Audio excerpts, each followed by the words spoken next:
வெறும் பழத்தை கட் பண்ணிட்டு உட்காந்துருக்க. லஞ்ச் எடுத்துட்டு வரலையா? மறந்துட்டியா? இல்லப்பா, வெயிட் கூடிட்டேன். அதான் சாப்பாடு கொஞ்சம் ஸ்கிப் பண்ணிட்டு பழம் சாப்பிடலாம்னு நினைச்சு பழம் எடுத்துட்டு வந்தேன். வீட்டுக்கு போக 6 மணி ஆகும். அது வரைக்கும் உனக்கு பசிக்காதா?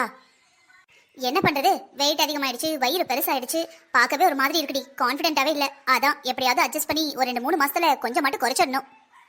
சரிடி, கொஞ்சமா பொரி எடுத்துக்க. நீ ஏன் தான் அப்படி நினைக்கிறியோ, உன் வயிறெல்லாம் அந்த அளவுக்கு பெருசாகல. எப்போ மாதிரி நார்மலா தான் இருக்க. உனக்கு தான் அப்படி தோணுது போல. அது மட்டும் இல்லாம உன் முக வாட்டத்துக்கு நீ கொஞ்சம் பூசினாப்ல இருந்தாதான் அழகா இருப்ப. ஏய், நானே கஷ்டப்பட்டு ஃபாலோ பண்ணிட்டு இருக்கேன், சும்மா இரண்டி. என்ன சொன்னு, முன்னாடி இருந்ததை விட இப்ப கொஞ்சம் குண்டான மாதிரி தெரியுது.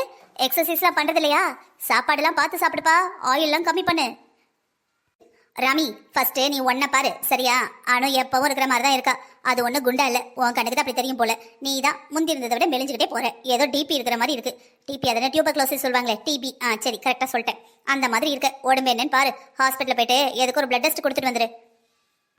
பார்வதிக்கு நல்லாவே தெரிஞ்சது அணுவை ஏதாவது நோஸ்கட் பண்ணும், இன்னும் அவளை ஏதாவது பண்ணுன்ட்டுதான் அவ ராமி வந்து பேசினானு. அதனால நல்லாவே நோஸ்கட் பண்ணி அனுப்பிட்டா.